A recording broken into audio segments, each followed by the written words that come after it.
Toy Maníacos, sou a Aline Reis, social media da Toy Mania, e eu estou aqui para te dar 2 recados importantes antes de começar esse episódio.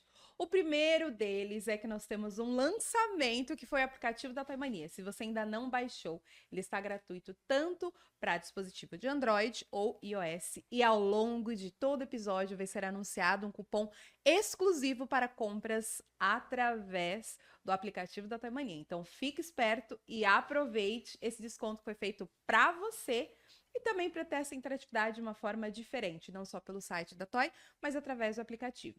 O segundo recado importante que eu preciso te dar é para que você acompanhe as nossas redes sociais, para que você possa ficar por dentro de todas as novidades, tendências, lançamentos de produtos. Então você consegue nos encontrar no Instagram Loja Toy Mania, no Spotify, no YouTube Toy Mania Brinquedos e várias outras redes. Afinal, você consegue ficar por dentro de tudo.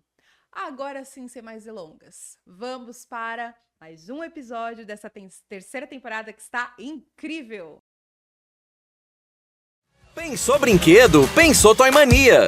Oi, Toy Maníacos! Estamos aqui começando mais um episódio super especial e espacial. Hoje é um episódio que eu poderia usar esse tipo, que eu posso, na verdade, usar esse tipo de trocadilho. Afinal, nós vamos falar sobre brinquedos de gravidade zero, diversão e ciência no espaço. É claro que eu não estaria sozinha para esse tipo de papo super interessante, inteligente, científico, assim, tá muito, mas muito legal. E que eu sempre peço para vocês, para que compartilhem com o máximo de pessoas possíveis esse episódio que está imperdível. Então, sem enrolação, solta a vinheta, produção.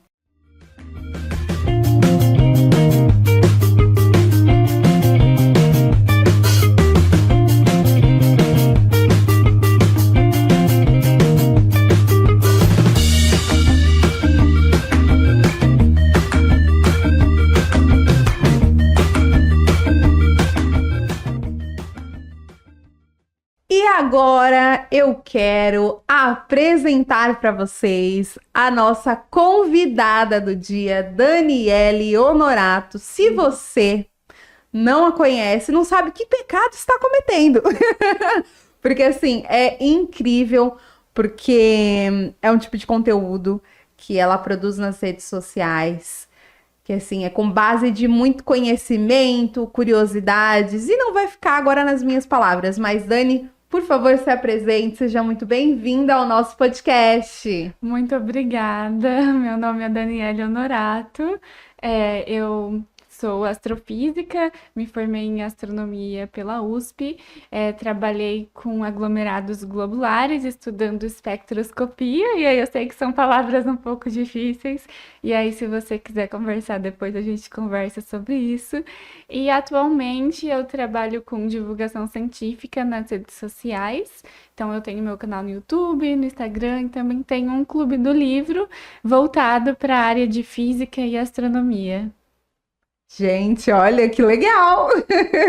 Realmente muito legal. E ao longo do nosso episódio, vocês vão perceber que sempre vai estar passando para vocês abaixo as redes sociais da Dani para que vocês possam ir acompanhando todos os conteúdos que ela faz. E a gente vai falar um pouco sobre brinquedos de gravidade zero, diversão e ciência no espaço. Então vamos conversar um pouco sobre isso. E já começando, você vai notar que sou uma pessoa bem curiosa ao longo desse podcast. Eu gostaria de saber o que despertou esse seu interesse pela astronomia. Então, curiosamente, foi um livro, se chama O Guia dos Curiosos. E quando eu estava no 5º ano do ensino fundamental, às sextas-feiras, nós tínhamos uma aula que era uma aula de leitura. Então, nós íamos até a biblioteca e escolher algum livro para ler. E eu sempre escolhia o mesmo livro, que era esse, O Guia dos Curiosos, porque o primeiro capítulo dele era voltado para astronomia, exploração espacial, e ele não é um livro de astronomia, ele é um livro de curiosidades em geral. Então, cada capítulo é voltado para uma área das ciências, então, tipo, tinha filosofia, história, geografia, tudo. Mas o primeiro capítulo era sobre astronomia, e eu ficava lendo e relendo aquilo todos os dias. Inclusive, foi o primeiro livro que eu pedi para minha mãe comprar, assim, que não fosse um livro de literatura. E aí eu me apaixonei por ele. Recentemente, ele até me mandou o livro autografado que ele descobriu da minha Uau! história. Então foi algo bem legal, mas desde esse episódio eu comecei a me interessar. Eu sempre fui uma criança mais nerdzinha, então amava matemática, amava ciências, mas quando eu descobri a astronomia, eu fiquei extremamente encantada com aquilo. Aí eu comecei a ler as revistas também, Ciência Hoje para Crianças. Não sei se vocês conhecem. Sim, me recordo. E aí eu amava também, porque eu sempre tinha alguma coisinha de astronomia, de exploração espacial. Depois eu comecei a participar de várias Olimpíadas de Física, Matemática, Astronomia, e aquilo só crescia dentro de mim. Eu também amava assistir séries, documentários no YouTube. Confesso que a maioria dos documentários eu não entendia nada. Aí eu ficava meio que tentando memorizar, porque na minha cabeça, se eu memorizasse, eu iria entender, né? Mas depois a gente descobre que não é bem assim. E aí o destino foi me levando para isso. Sim. Em algum momento eu achei que eu iria para a área de engenharia, porque a astronomia não é uma área tão comum, ainda mais no Brasil. E aqui no Brasil só tem duas universidades, que é a UFRJ e a USP, e que seriam, no caso, a minha opção. Também tem na Federal do Sergipe, mas seria muito longe. E nessa época eu morava no interior de São Paulo, então para mim a USP seria a maior das opções. E aí eu comecei a falar para todo mundo desde o quinto ano que eu ia fazer astronomia, só que eu nem sabia da existência da faculdade de astronomia. Para mim, quem estudava isso, estudava para fazer esses documentários. E eu amava assistir o Neil deGrasse Tyson, então para mim, se eu fosse estudar, eu ia ser ele. E eu enxergava ele como um detetive do universo, sabe? Olha só. Então, essa curiosidade, isso de você tentar explicar coisas que poucas pessoas conseguem explicar, que muitas coisas também dentro da astronomia a gente ainda não sabe o porquê. Então, eu vi aquilo como uma oportunidade muito grande de brincar como detetive do universo. E isso para mim foi surreal, porque eu sempre também fui uma criança curiosa. E foi engraçado. Um fato que eu sempre conto é que quando eu passei em astronomia, eu virei para minha tia, falei, e ela perguntou: Ah, legal, você vai ser aeromoça? Aí eu achei muito engraçado, porque eu pude perceber o quão distante, né, tá a astronomia de algumas pessoas. Sim. E a minha turma também era uma turma bem pequena, até hoje são poucas vagas, são 20 vagas.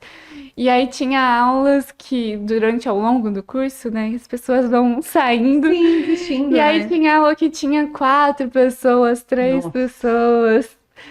E aí é isso. Nossa, e quando que você resolveu começar a compartilhar isso nas suas redes sociais?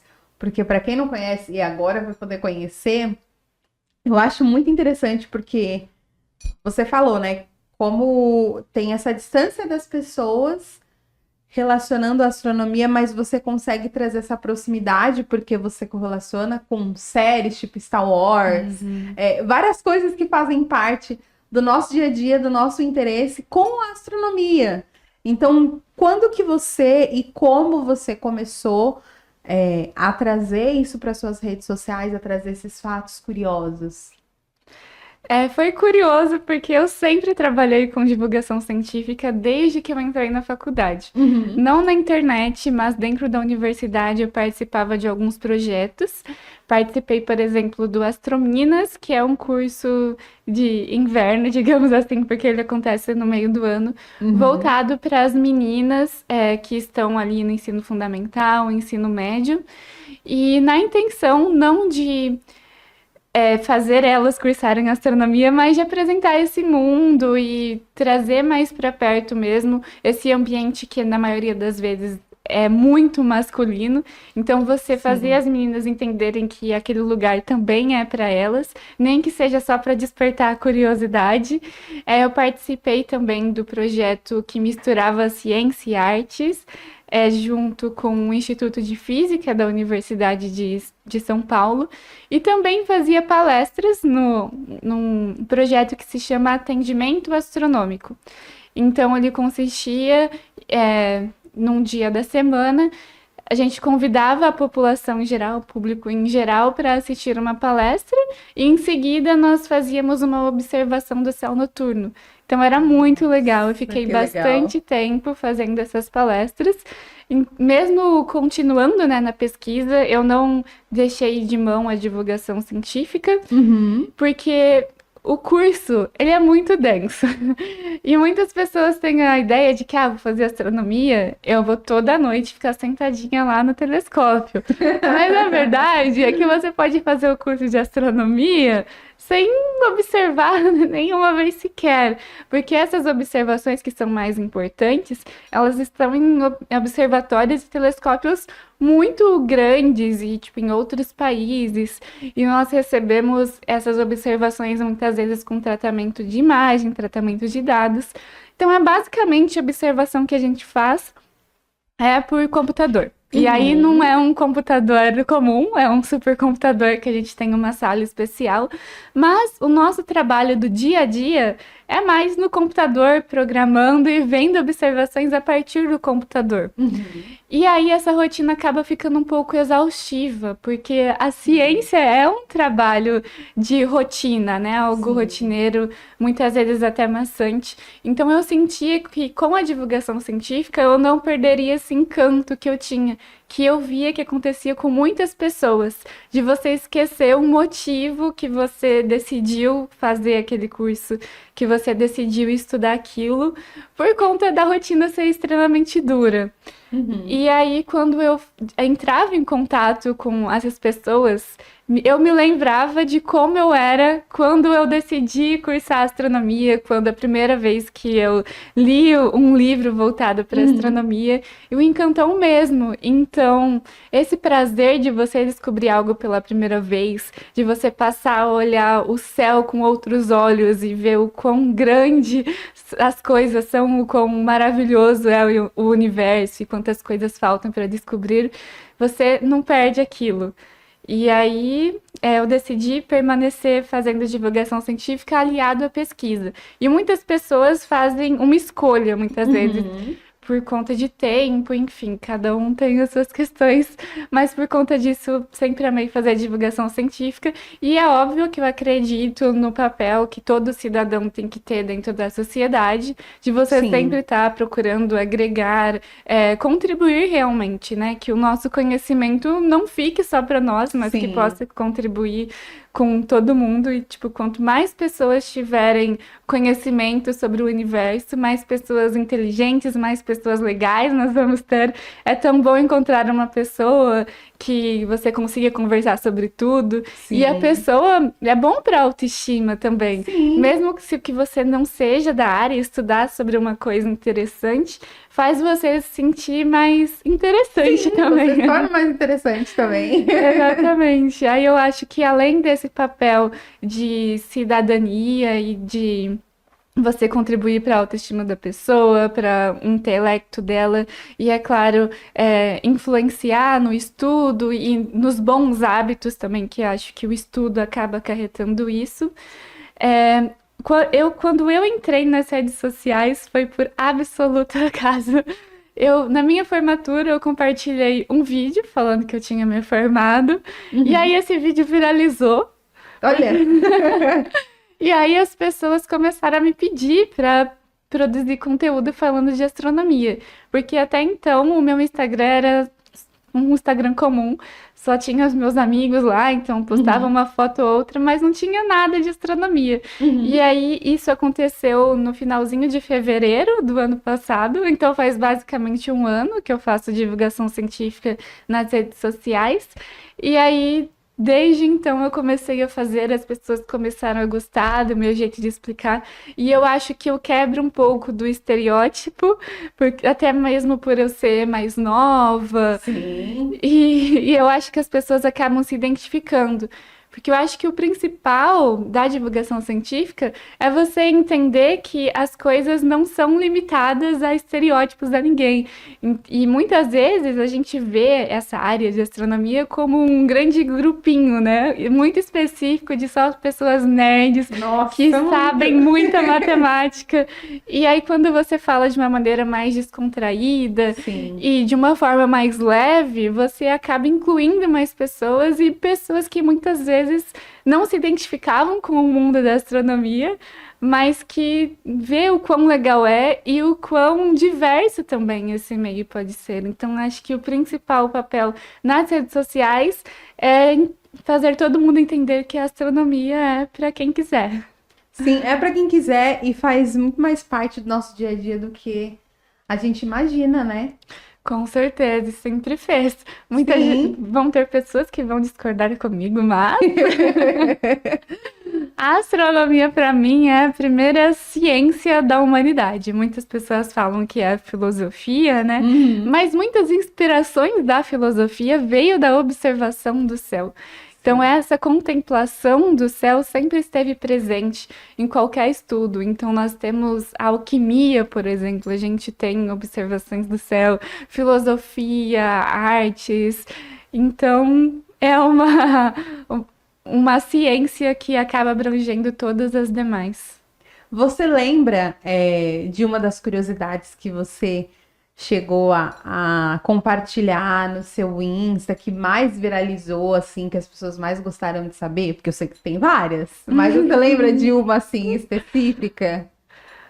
Eu vou contar que veio na minha mente agora, mas tem 1 milhão de curiosidades.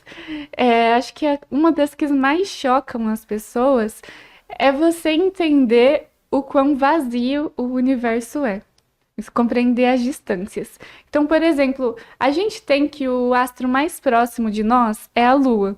E a gente vê, parece que está pertinho. Sim. Mas, da distância da Terra e a Lua, daria para você alinhar todos os planetas do sistema solar apenas nessa distância. Nossa.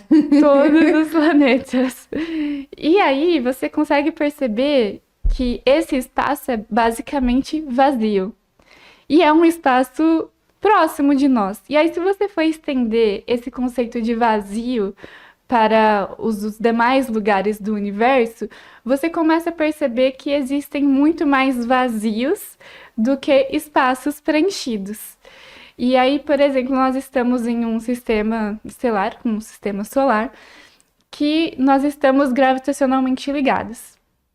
E dentro junto, né, com esse sistema solar, existem outros próximos a nós, mas que estão a distâncias muito grandes. Por exemplo, a estrela mais próxima de nós, além do Sol, fica a 4 anos-luz de distância.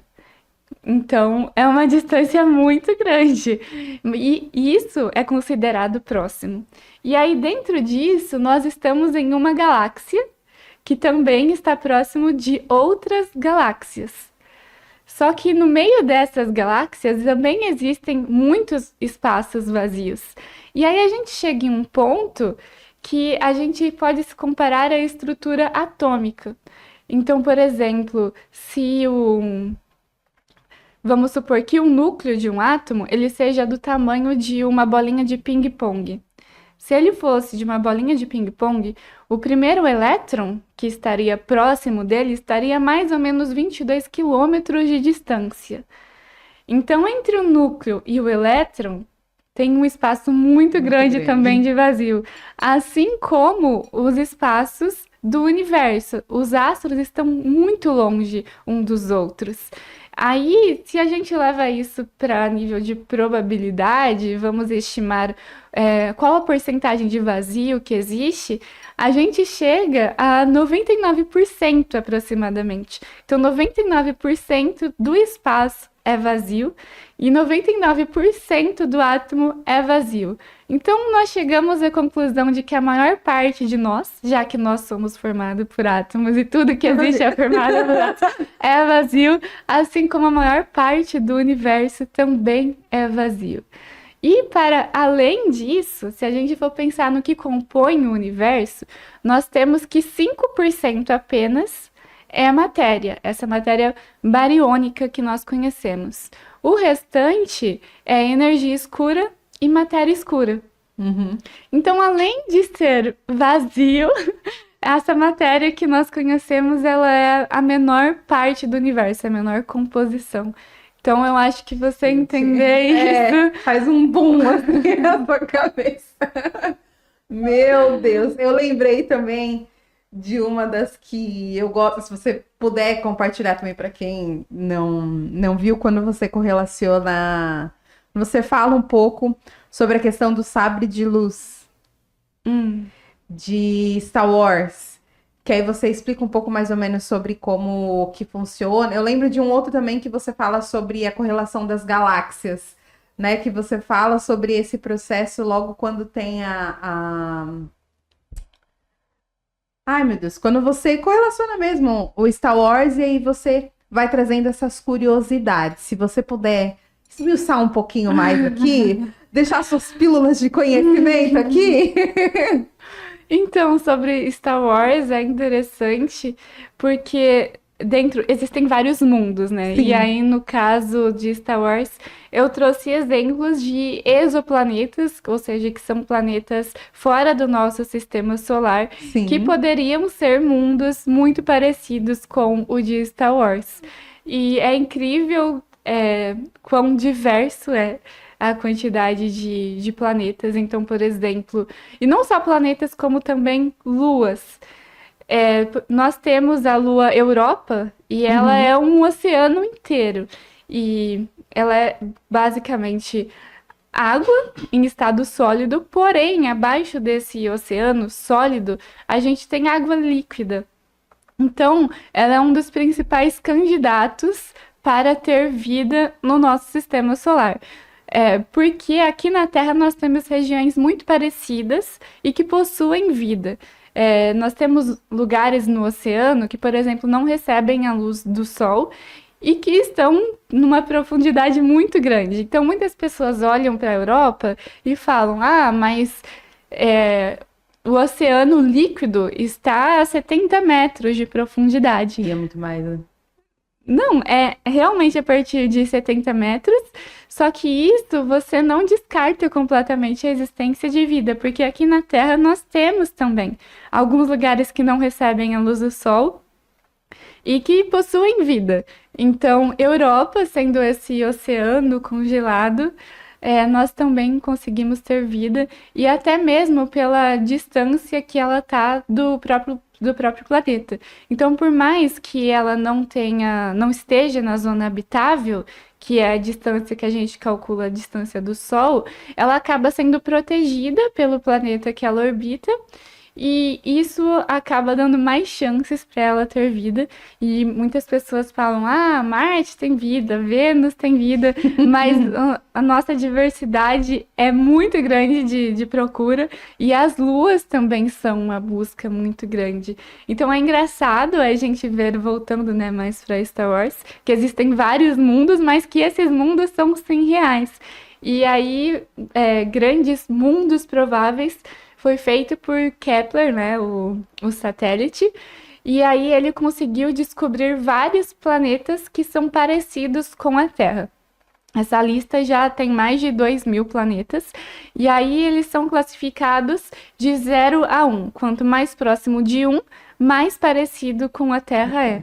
E a maioria deles recebem o nome de Kepler, e aí um númerozinho que vai servir para identificar qual constelação ele está, qual estrela ele orbita. Então, imagina que até agora, recentemente, nós temos mais de 2.000 planetas, minimamente parecidos com a Terra. Então, eu fico imaginando que talvez a gente tenha uma versão da Terra com muito mais vulcão, aí depois outra versão da Terra num mundo mais congelado. Então, é isso. Gente, os multiversos, né? Caraca, que demais. E indo um pouco mais, também correlacionando com o nosso tema, assim, como que a gravidade zero, ela afeta o nosso corpo e a nossa percepção ao ambiente? Então, primeira coisa que a gente tem que entender é que gravidade zero não existe, não tem como você ficar sem gravidade nenhuma. A gravidade, né, ela é a força de maior alcance da natureza. Então, por exemplo, nós conseguimos detectar buracos negros colidindo a muitos milhões de anos-luz de distância através das ondas gravitacionais. Então, pensa o quão extensa, né, é essa força para nós conseguirmos detectar. E aí, essa gravidade zero, na verdade, é uma outra maneira da gente falar em microgravidade. E a definição de microgravidade é basicamente uma queda livre infinita. E aí a gente tem que lembrar de Newton. Eu sei que Newton não tem a visão atual sobre o conceito de gravidade, mas ele consegue explicar algumas coisas. E, por exemplo, como nós percebemos a gravidade é quando nós estamos interagindo fortemente com um objeto. E vale lembrar a lei de Newton que toda ação tem uma reação. Então, a força que eu exerço sobre um objeto, o objeto também exerce em mim. Então, na verdade, o que nós sentimos aqui na gravidade, nessa gravidade mais forte, é a força que o objeto está fazendo na gente e nós fazendo uma força num objeto. Porém, quando nós estamos em regiões de microgravidade, quando nós estamos em campos gravitacionais muito mais baixos, nós estamos muito distantes desses objetos e nós não somos capazes de sentir essa força. Então, nós estamos tão distantes que nenhum objeto faz força em relação a nós, então também nós não fazemos força em relação a eles, por isso nós não temos essa percepção e parece que está tudo flutuando. E aí é engraçado que as pessoas falam da estação espacial que eles estão em gravidade zero, mas na verdade eles estão sentindo, né, 90% da gravidade que nós sentimos aqui na Terra. Então a diferença não é tão grande. Eles só sentem muito mais e experienciam essa microgravidade por conta da queda livre, que eles estão constantemente em órbita ali ao redor da Terra. Então, é essa queda livre que faz nós termos essa sensação de que estamos sem gravidade. Mas, na verdade, eles estão com 90% da gravidade que nós estamos. E aí, sobre os efeitos do corpo, é muito estranho, porque aqui na Terra, nós estamos constantemente fazendo uma atividade física para manter a gente em pé. Sim. Então pensa, é o nosso corpo fazendo força para permanecer aqui na Terra, permanecer no solo, porque o solo está exercendo uma força sobre nós, então também nós exercemos uma força sobre o solo. E é por isso que os nossos músculos estão aqui como estão. E também a pressão embaixo de nós, quanto mais próximo dos pés, é maior. Porém, quando você está nesse ambiente de microgravidade, você deixa de ter essa pressão. E aí, o impacto que gera é muito grande, porque o nosso corpo se desenvolveu para estar constantemente fazendo uma força para baixo. E aí você chega em um lugar que você não precisa fazer força nenhuma. A primeira coisa que acontece é perda muscular. Porque o seu corpo entende que você não precisa mais estar constantemente fazendo uma força para baixo. E aí você perde músculo. Com essa perda de músculo, você também acaba enfraquecendo os seus ossos. Porque os seus ossos eles vão começar a se afastar, já que também não tem essa pressão para baixo. E aí tem caso de pessoas, de astronautas, né, que aumentam até 5 centímetros de altura por conta desse espaçamento que os ossos dão. E a perda muscular é uma questão muito importante, né? Porque acaba enfraquecendo. Sim.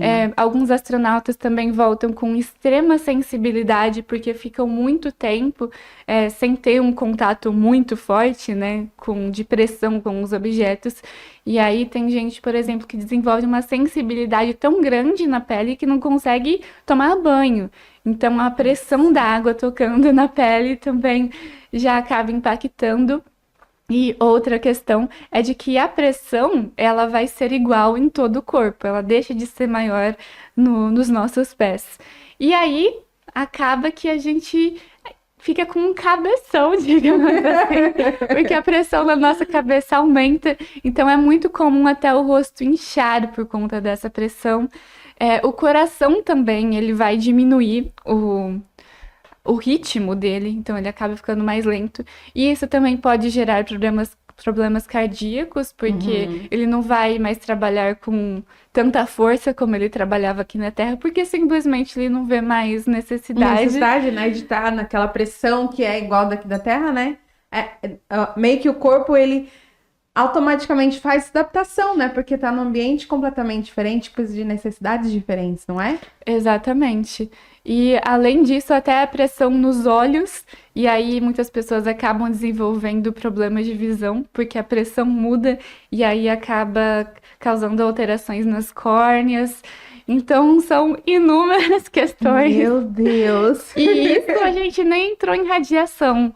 Porque quando nós estamos mais próximos do Sol, né, longe dessa proteção da atmosfera, e aí a radiação é muito grande. Então pensa, se a gente já tem que passar protetor solar quando nós viajamos de avião, imagina se você for ficar ali orbitando em queda livre na Terra. Então é muito importante os astronautas verem todos os históricos da família, principalmente de doenças relacionadas ao câncer, porque a radiação lá é muito forte e não tem muita proteção, e aí isso acaba desencadeando outros problemas. Nossa, estou impactada. E uma curiosidade, como eu falei, você me percebeu uma pessoa muito curiosa. Ao longo de todos os seus anos, assim, nessa área, já te gerou certo interesse para ir mais para esse lado exploratório de campo, ou permanecer muito mais nessa área de pesquisa mesmo? Ou já viveu alguma experiência nesse sentido? Eu já fui observar alguns eclipses, só que são sempre viagens mais tranquilas, assim. Não tem nada muito de ficar, tipo, mais bizarro que a gente fica é, tipo, ficar 2 dias sem dormir pra observar. Mas isso não é nada demais comparado ao treinamento de um astronauta. E eu sou uma pessoa que gosta muito de desafios, de aventura. Eu amo fazer trilha, amo esses esportes, assim, um pouco mais radicais. Mas são questões pontuais.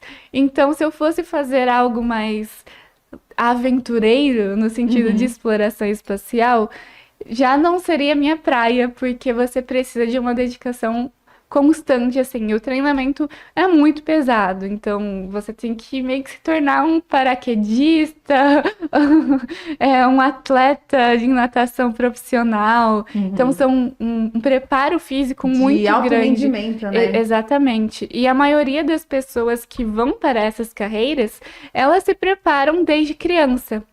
Tanto que muitos dos astronautas, na verdade, eles são militares que acabaram indo para essa ciência e acabaram fazendo engenharia. Muitos nem fazem astronomia, fazem engenharia, física, por conta desse preparo que é necessário você ter.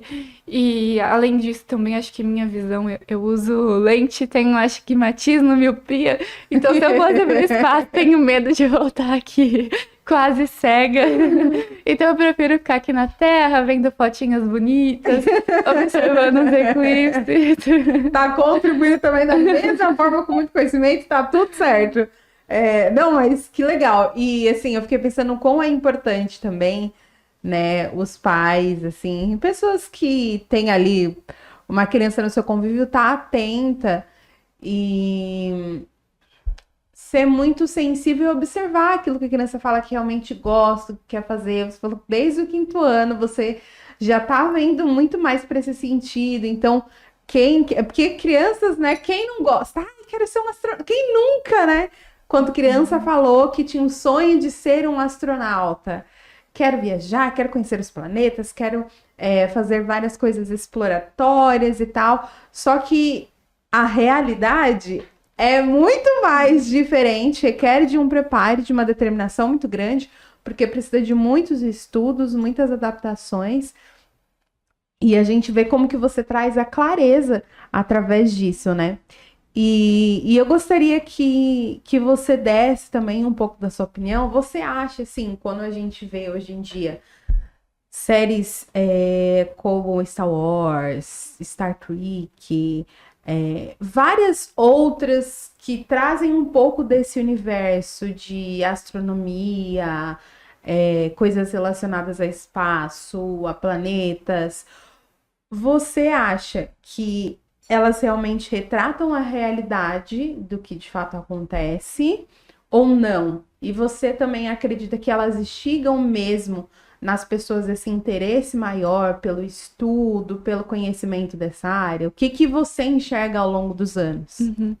Voltando um pouquinho só em questão anterior, falando pode dos pais voltar. observarem as crianças, eu acho que isso foi fundamental na minha criação, e, tipo, agradeço muito aos meus pais, que é o fato de você apoiar e ao mesmo tempo Sim. dar liberdade para a criança.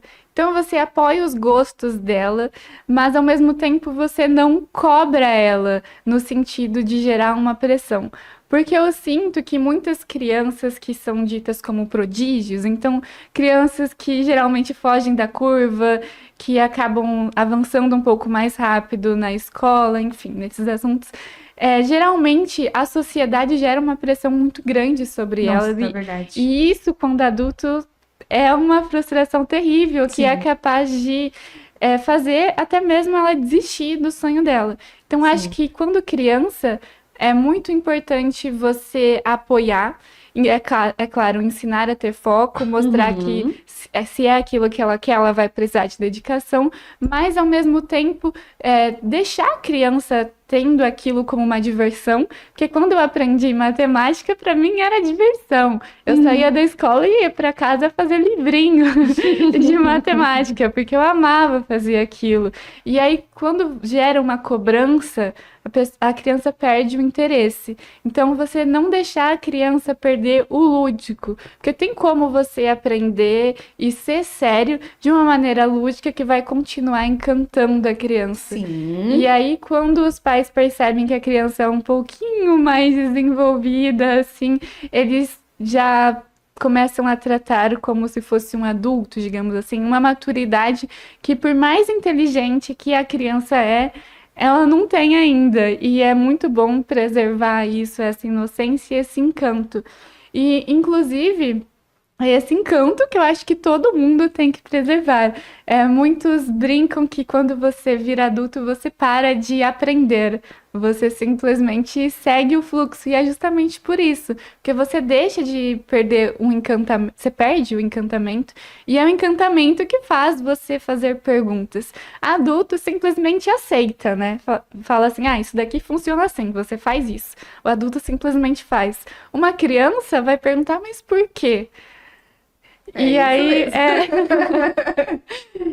é essa curiosidade, esse encantamento que a gente tem que manter até mesmo como adulto para continuar aprendendo e aprender com qualidade. Adulto, geralmente, quando perde o encantamento e quer aprender alguma coisa, ele aprende no sentido de, vou memorizar como isso funciona. Sendo que, na verdade, quando você está tendo um primeiro contato com aquilo, você tem que buscar entender e estudar a partir das dúvidas que você tem. E não necessariamente ir seguindo um livro e fazendo atividades que são pré-programadas. E é por isso que crianças também aprendem muito mais rápido do que um adulto por conta desse encantamento. Mas, enfim. Então, antes da gente entrar nesse ponto que eu falei de filmes e séries, acho que é importante você continuar falando um pouco sobre essa questão de como que a brincadeira também ajuda, então, a popularizar esse interesse, né? A gente tem aqui alguns brinquedos, depois a gente fala um pouco sobre eles, mas você olhando pra você como criança, foi legal que você citou, né? Tipo, tinha matemática, você fazer o caderninho e tal, o lúdico de hoje em dia, o que mais que as mães você acredita que podem fazer nesse sentido pra instigar? Porque eu acredito que no seu canal tem muitos adultos, mas também tem crianças ali, né? Que são, tipo, instigadas ali, então, porque a questão de unir a diversão com a ciência... E ciência, para alguns, podem ser chato, né? Mas não é algo que se torna curioso e interessante. Então, como que você acha que a brincadeira realmente populariza essa questão? A brincadeira é importante para você gerar, né, esse primeiro interesse e fazer a criança permanecer um certo tempo ali, refletindo sobre isso. Aí nós temos infinitas brincadeiras. Eu acho que toda criança tem que fazer um foguete em casa, porque é incrível, nem que seja com bicarbonato. E é algo extremamente simples de fazer. Eu fiquei encantada a primeira vez que eu fiz um foguete de garrafa PET. E aí você quer ficar fazendo aquilo ali 1 milhão de vezes. Tem também um foguete com gelo seco, que é muito divertido fazer. E são brincadeiras que toda a família gosta. Tipo, pai, vovô. E é engraçado porque conforme a criança vai crescendo, ela vai tendo diferentes percepções da mesma brincadeira. Então, quando é uma criança menor, você começa a entender que os materiais podem ter diferentes estados, então você vê ali o gelo seco evaporando no mesmo momento que você consegue pegar ele na mão. E aí, quando você começa a crescer um pouquinho mais, você já começa a estudar sobre pressão. E, é claro, desenvolver habilidades também manuais, o fato de você refletir e fazer algo com um objetivo, acho que isso também é muito importante, você trabalhar durante o processo e ter essa paciência de construir algo. A criança fica muito feliz quando algo que ela fez com as mãos dá muito certo. E aí hoje a gente tem tecnologia do nosso lado, então nós temos inúmeros brinquedos. Por exemplo, um telescópio desse daqui, na minha infância, era um sonho. Antes não se encontrava... Eu não sou tão velha, mas eu também não sou tão nova. Tenho 24 anos e, pelo menos na minha memória, não tinha tantos telescópios assim de brinquedos e nem brinquedos voltados para a área espacial. O máximo que tinha era tipo astronauta, de bonequinho. Não tinham muitas coisas nesse sentido. Acho que está aumentando e ainda bem.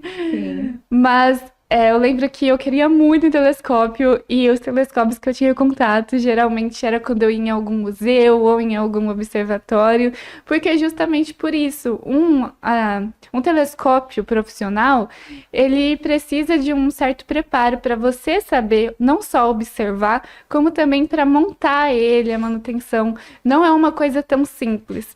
Então, muitas vezes, se você compra um telescópio profissional para uma criança, ela vai se frustrar, porque ela não vai conseguir montar aquilo a hora que ela quer, ela não vai saber apontar, direcionar para onde ela quer observar. Então, ela vai apontar o telescópio para a Lua e não vai ver lua nenhuma, porque são coisas muito precisas. Verdade.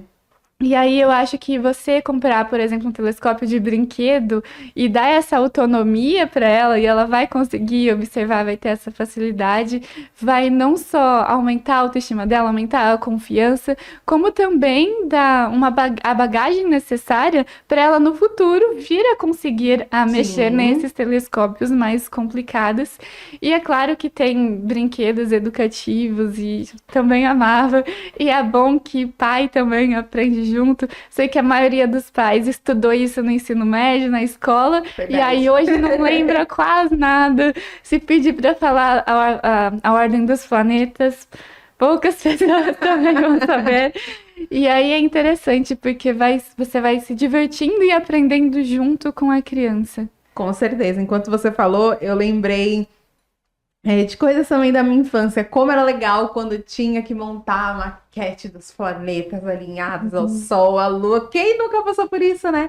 E era tão legal você criar memória junto ali com a tua família, de montar, de medir com a linha. Tipo, meu, é incrível. E eu lembro também de outra coisa, de construir foguete, mas com papelão, né? Pra você fazer grande mesmo, e você entrava e tal, e fazia bem alto, assim. Então, eu acho que além de você instigar a curiosidade, você tá trazendo uma informação de uma forma lúdica e diferente, você cria memórias também, né? Porque eu acho que para criança é muito mais do que simplesmente ela tá num processo ali de descoberta, mas quem tá com ela naquele processo. Se nós, como adultos, somos seres extremamente relacionáveis, qual é o tamanho do significado disso para uma criança, né? Sim, e algo de mais valioso que nós podemos dar para alguém é o tempo. Nossa, E ainda mais verdade. para uma criança, que é uma idade, né, que vai passar muito rápido essa fase. Passa muito E rápido. são coisas que vão construir não só a nossa personalidade, mas também a nossa criatividade, se nós vamos ser pessoas interessadas em determinadas áreas ou não. Verdade. Então, você ofertar o seu tempo e dar a possibilidade da criança, por exemplo, fazer um foguete. Está usando criatividade, habilidades artísticas, habilidades manuais e também o intelecto, né? Fazendo ela refletir sobre exploração espacial.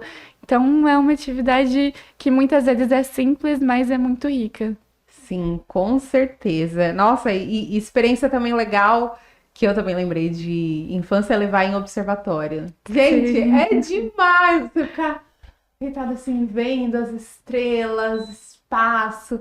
Cara, claro que, né, projeção, mas assim, pra criança, você tá vivendo aquilo e é uma experiência incrível e que acaba sendo, eu acho que acaba facilitando também todo o processo daquilo que está sendo passado na escola, né? Porque você continua a estimular conhecimento em casa, você continua a trazer esses momentos lúdicos, né? Como você falou, de formas diferentes, em família.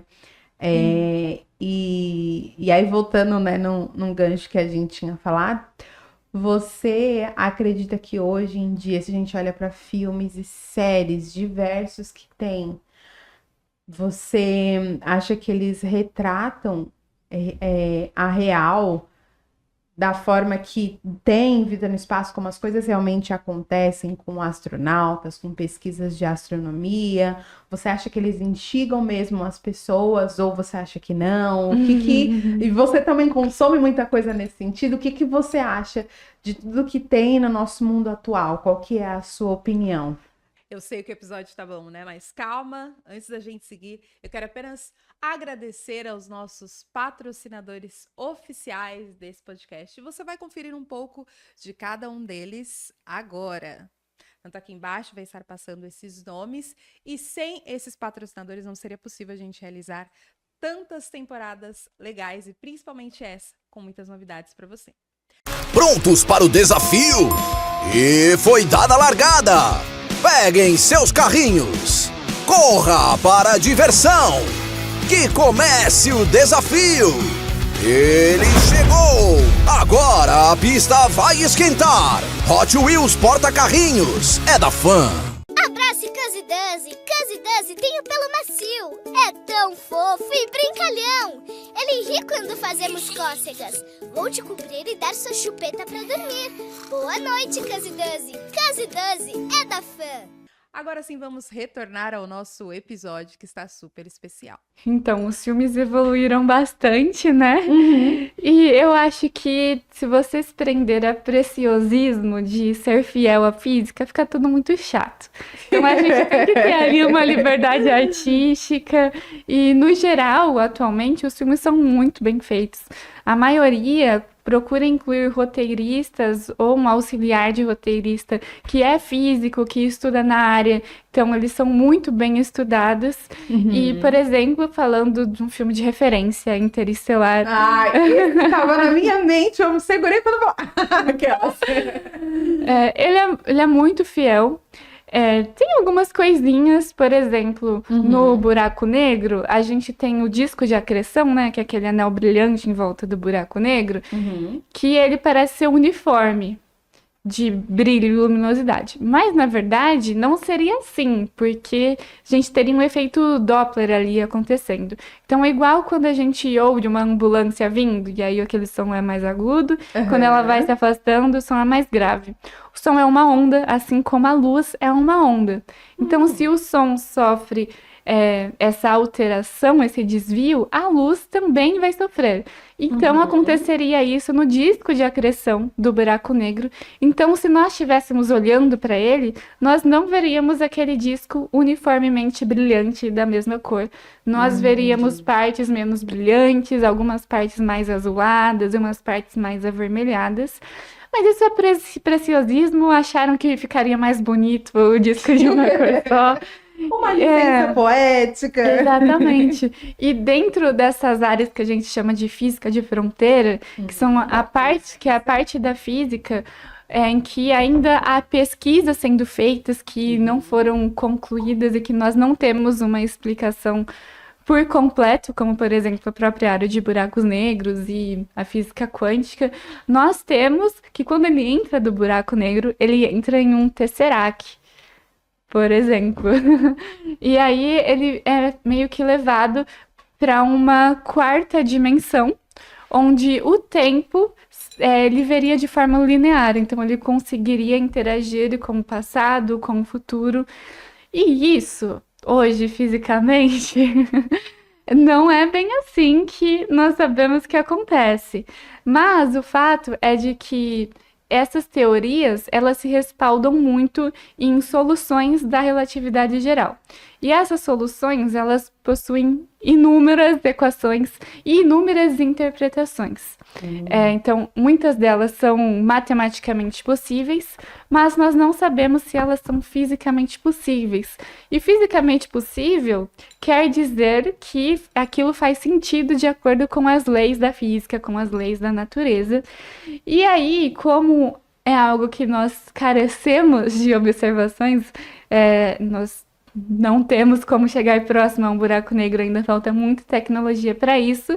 Aí a liberdade poética toma conta, enquanto você tiver um mínimo de respaldo matemático.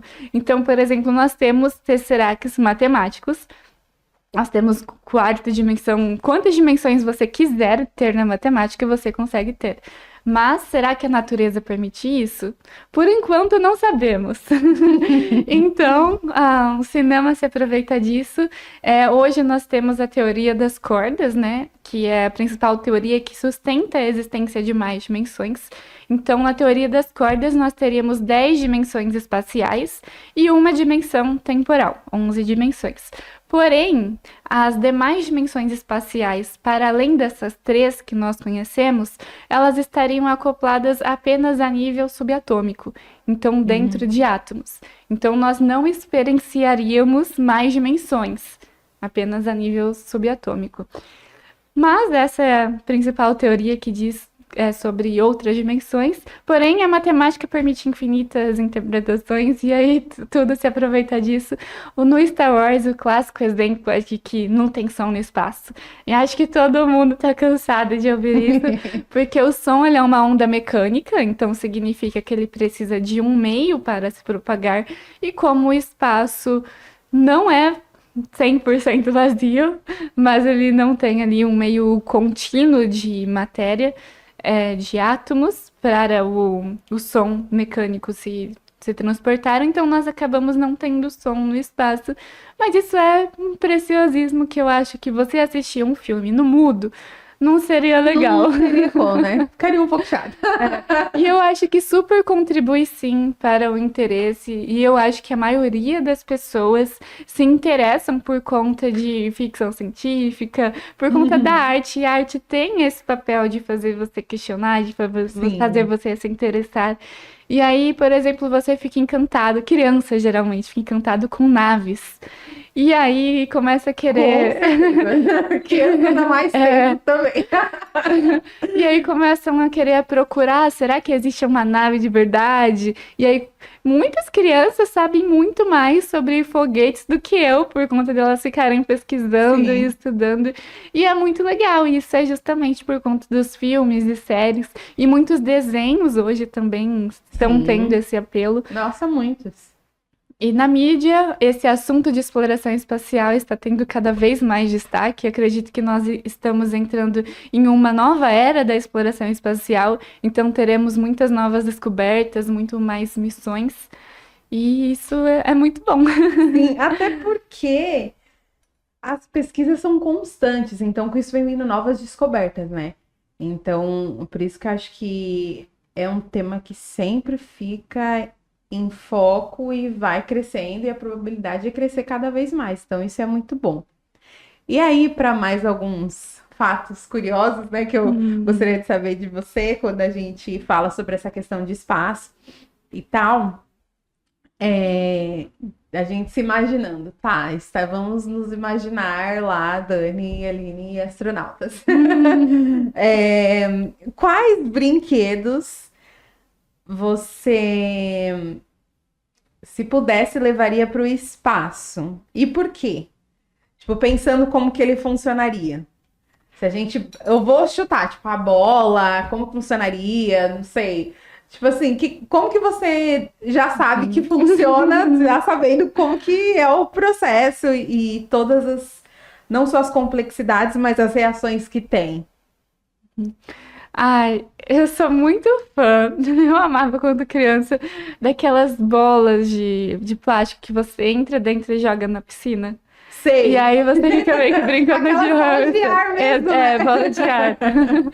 E aí eu fico imaginando que seria muito legal você brincar com uma dessa no espaço.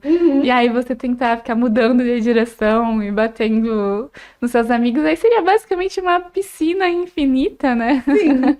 E aí você poderia não só ir para os lados, como você poderia ir para cima e para baixo. Então seria muito legal. Verdade. Você acha que, tipo, só a bola ou todos os brinquedos de uma forma geral, eles funcionariam de uma maneira diferente? Ah, de uma maneira geral, a maioria dos brinquedos. Por exemplo, se a gente pensar em uma peteca, não teria graça nenhuma. Não, porque ela vai sozinha, né? Exatamente. E aí tem o peão. O peão acho que já seria um pouco mais divertido, porque ele não teria uma base, né, para se apoiar, ele não teria atrito. Então ele iria girar infinitamente, e não só infinitamente, como ele não manteria também um sentido, dependendo da forma que nós lançássemos ele. Então ele poderia girar em todas as direções também. E pensando também no pula-pula, não teria muita graça, porque se você pular... Verdade, pula-pula, zero graça. E... Pode falar, Não, pode falar. aí eu lembrei agora de jogo da memória. Também, como que você brinca de jogo da memória com as festas de amor? Já vai mostrando ali. Pô, muito legal, muito legal. E aí, eu mais ainda nessa linha de curiosa, tipo, se um parque de diversões fosse construído assim, em órbita, qual seria a atração mais divertida? Você acha? Ainda é pra mim na Terra, sem microgravidade, montanha-russa. Então acho que montanha-russa ia ser muito legal. Imagina uma montanha-russa assim no sistema solar, pra você visitar todos os planetas assim de uma forma Nossa! ia ser muito legal. E aí eu também pensei que seria interessante um bungee jump ao contrário. Que ao invés de você ir pra cima, você vai pra baixo. Seria interessante. Quando você falou da montanha-russa, eu imaginei, tipo, quando a gente vê aquelas fotos, né, ampliadas, seja dos planetas e tal, que tem essas cavidades, tipo, passando entre Nossa, ia ser as muito cavidades. legal. Ia ser algo assim muito demais, né? Sim. Nossa, gente, é uma viagem boa. Né? Uma viagem, assim, muito, muito boa. E assim, se você pudesse deixar uma mensagem, um conselho assim para jovens, para crianças em geral que tem esse desejo de ir muito mais para esse lado de uma ciência exploratória, o que que você diria? Tipo, olhando para tudo que você já construiu hoje e muito mais que está por vir, né? Porque com certeza com essa tua bagagem é nítido que é só sucesso que vem. Então, o que que você falaria? Eu acho que o principal é você se lembrar que mais importante do que você adquirir conhecimento e ter respostas é você saber fazer perguntas. Então, quando você parar de fazer perguntas, você vai parar de aprender e isso vai te limitar muito. E é bom lembrar que tudo na nossa vida se torna um hábito. Então, quanto mais perguntas você fizer, mais perguntas vão surgir e mais você vai aprender. Quando você não tem esse hábito de fazer perguntas e só aceita respostas prontas, você deixa de aprender e você tem uma sensação falsa. Porque, por exemplo, quando você busca a resposta de algo e você tem a resposta direto, sem se esforçar muito em pensar como aquilo é possível, você esquece a curto prazo. Mas quando você se esforça a entender e vai fazendo perguntas e você constrói a resposta dentro de você e não apenas lê a resposta pronta, aquele conhecimento fica com você com muito mais tempo. Nossa, verdade, assim, a questão é sempre você se manter muito curioso, né? Exatamente. E acho que para todas as áreas, mas principalmente para a pessoa que está em uma constante evolução, vive nessa questão do exploratório, né? Não tem como ser uma pessoa que, tipo, tá bom. Se tivesse parado naquela questão que você falou que tá já quase 2.000 planetas a mais que acharam, tivesse, chegou no 10, tá bom, acho que tá ok. Gente, a possibilidade que viria muito mais, né? E como que você também enxerga o futuro de exploração espacial, assim, com base no que você está vendo hoje, no que está por vir, nas últimas pesquisas, que você acha que tá mais, assim, te deixando empolgada no momento? Para mim, a missão para a Europa, que vai acontecer nos anos de 2030, né? Está previsto para acontecer, que eu acredito muito que podem existir algum tipo de vida lá. E, além disso, nós temos as missões para Marte. Estão tendo uns problemas, do prazo já foi para 2050. Mas é muito bom que cada vez mais tem pessoas interessadas e mais pessoas investindo. Então, nós temos diversas agências e é bom a gente lembrar que muitas pessoas acham, mas por que gastar dinheiro com isso se não tem nada muito de útil? Mas a verdade é que o que movimenta a humanidade é justamente o fato de você explorar. A partir do momento que a humanidade perder esse interesse por explorar, nós vamos parar de evoluir também. E é importante lembrar que muitas das descobertas foram feitas por acaso, assim, elas não foram premeditadas. As câmeras dos nossos celulares foram feitas como detectores de telescópios. Depois, mais de 100 anos depois, que esses detectores foram inseridos nos celulares. Então, é algo que não foi feito para esse fim. E, além disso, na área da medicina também, ressonância, por exemplo, por emissão de pósitons, que é fundamental, né, na detecção de câncer, era um aparelho físico, para estudo físico, estudo de física de partículas. Então, quando que você vai imaginar que algo que é basicamente só para descobrir como o universo funciona, funcionasse para algo tão importante hoje? Então, eu acho que você perder um pouco desse pensamento utilitarista talvez seja bom para a humanidade avançar cada vez mais. E aí, é claro que com essas missões espaciais, nós temos também cada vez mais pessoas interessadas nessas áreas e, consequentemente, nós vamos ter mais cientistas, mais pessoas pesquisando e muitas vezes a pessoa pode se interessar por missões espaciais e acabando, por exemplo, fazendo uma física médica ou algo assim. Então, eu acho que mais esse interesse de buscar e estudar mesmo a ciência em geral, para mim já é válido. Com certeza. E eu acho que o nosso papo você está me fazendo enxergar não só a complexidade que há nessa área, mas como são vários profissionais em conjunto, né? Sim. Cada um tem a sua parcela de contribuição. Então, o que seria de um astronauta sem um pesquisador? Não tem como. Sem um engenheiro que constrói um equipamento que ele vai utilizar, sem um médico que faz todo o preparo, sem um... Então, cara, assim, é muito interessante ter, pelo menos para mim, assim, falando pessoalmente, ter essa percepção de uma forma mais ampliada. Sim, e muitos remédios também farmacêuticos são testados na estação espacial, são feitos testes laboratoriais, então todo mundo trabalhando em conjunto e não tem como você deixar uma área sequer de fora.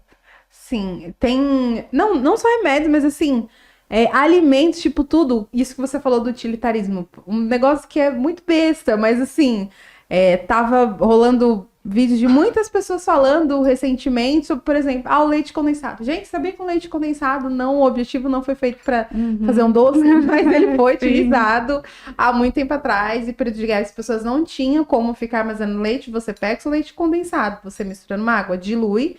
Ele, de fato, faz o seu litro lá de leite. Porque ele foi feito, o nome diz, leite condensado. É uma forma que está lá, né, condicionando o seu leite, tipo, de uma forma mais compacta. Então, tipo assim, cara, tinha um objetivo diferente do que, de fato, é utilizado hoje. Mas como são possibilidades, né? Então, eu acho que isso amplifica demais, assim. E, pessoal, aproveitando, a gente tá aqui conversando e foi citado, por exemplo, em um dos momentos, o telescópio. Você pode passar para cá, pessoal. E olha que demais, você, papai, mamãe aí, que tá super interessado em conseguir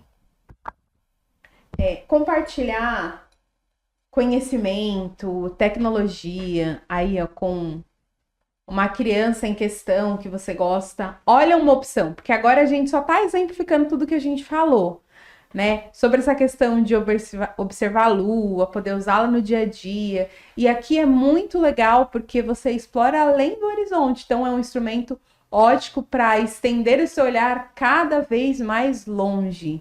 Então, assim, vem com tubo óptico, localizador, oculares de lente, visor diagonal, tripé, manual.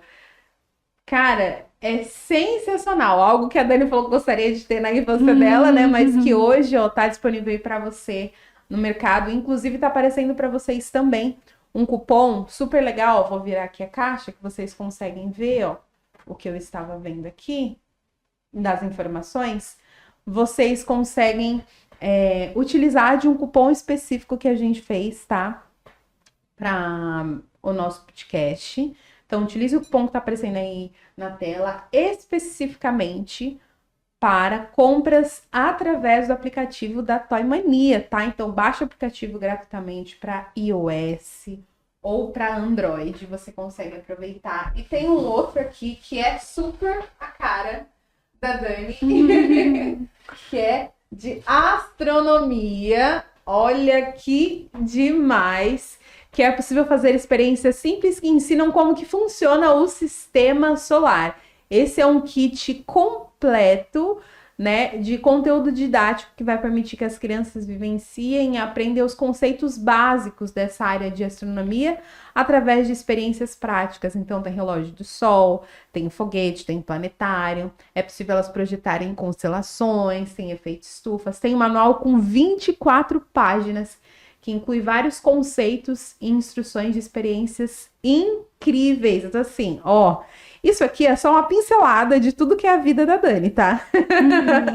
E uma coisa que é muito legal de eu mostrar pra vocês, ó, sempre se vocês puderem observar, deixa eu ver exatamente o que eu tô apontando aqui, ó. Aqui. Tem esses produtos, aqui vão conseguir ver um pouco melhor, que tem essa sigla, STEM, STEAM. Então, significa que são produtos que eles são inspirados nessa tecnologia de ensino STM, é uma sigla em inglês, que traduzindo, ela quer dizer que está correlacionado com áreas de ciência, tecnologia, engenharia e matemática, traduzindo para o português, tá? Então, acaba unindo essas 4 áreas de aprendizado para ensinar as crianças. No caso, ensina tanto ciência, tecnologia, engenharia e matemática, correlacionado com os conceitos básicos da astronomia. Então, ó, fica aqui uma dica, né, Dani? É muito legal já começar a instigar isso nas crianças e observar essa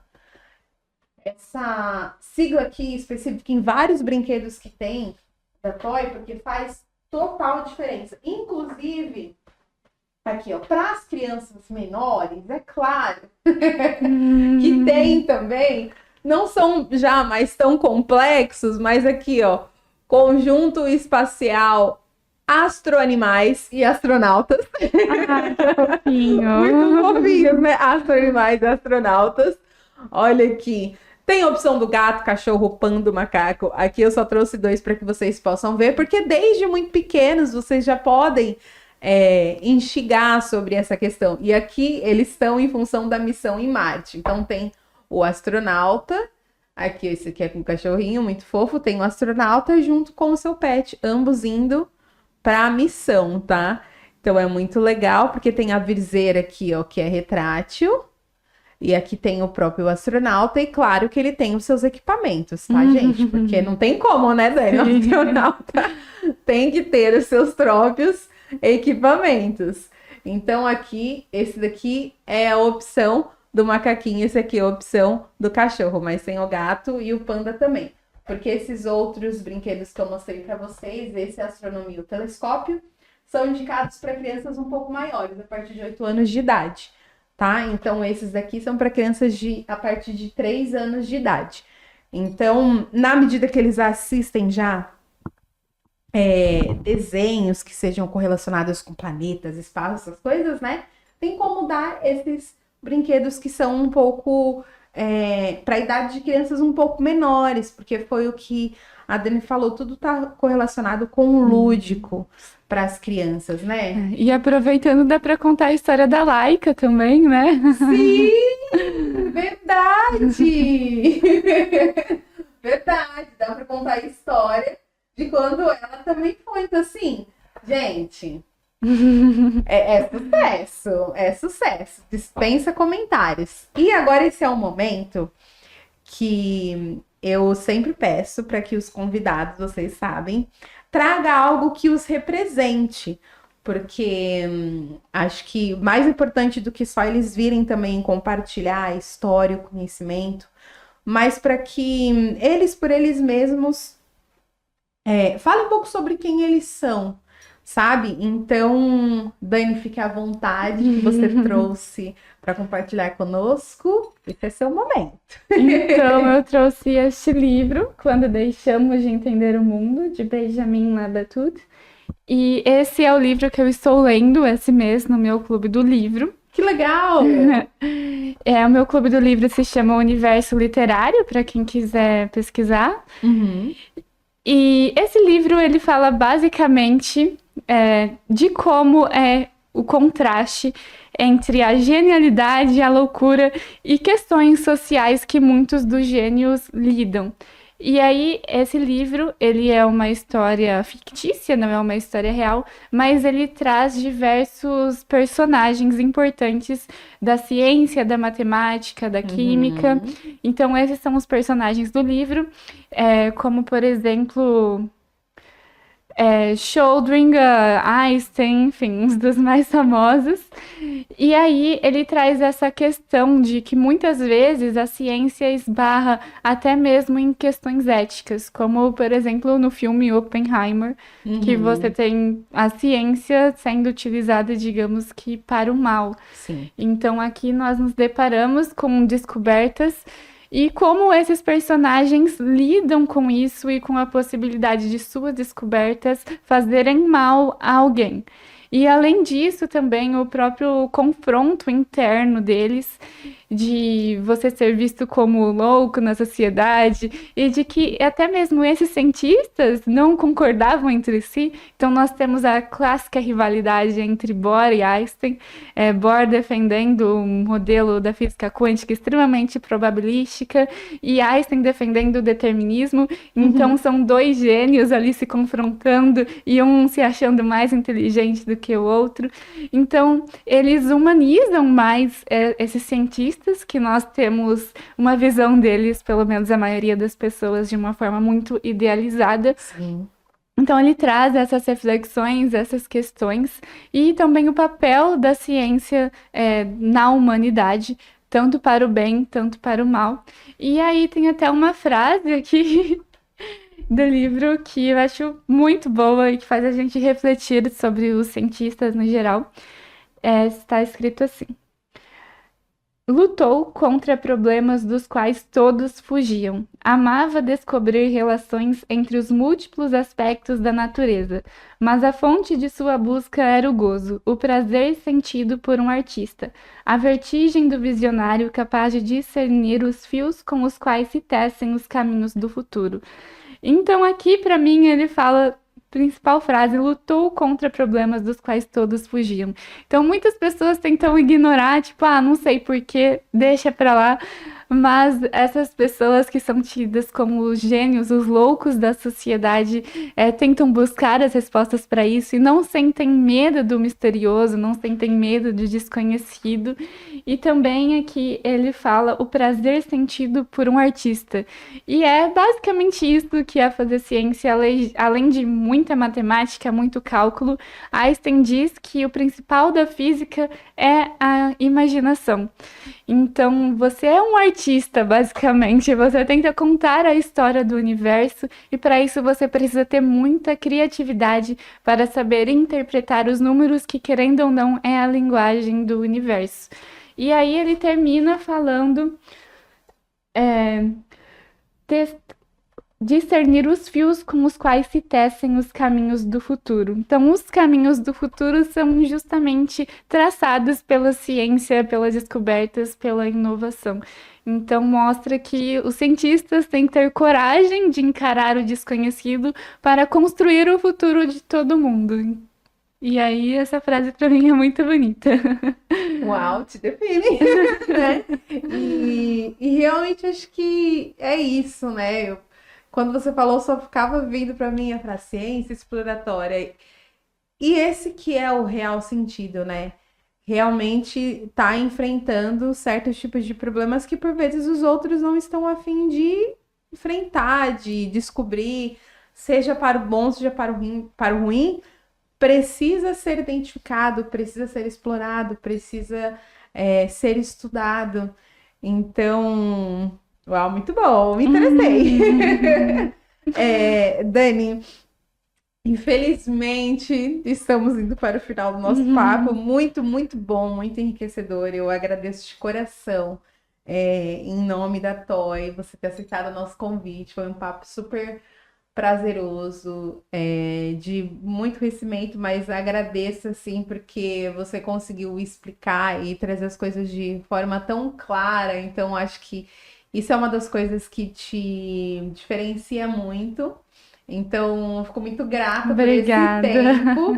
E, assim, por favor, eu sei que ao longo do episódio ficou aparecendo aqui algumas vezes suas redes sociais, mas, por favor, fale onde as pessoas podem te encontrar, ver mais os seus conteúdos. Fique à vontade.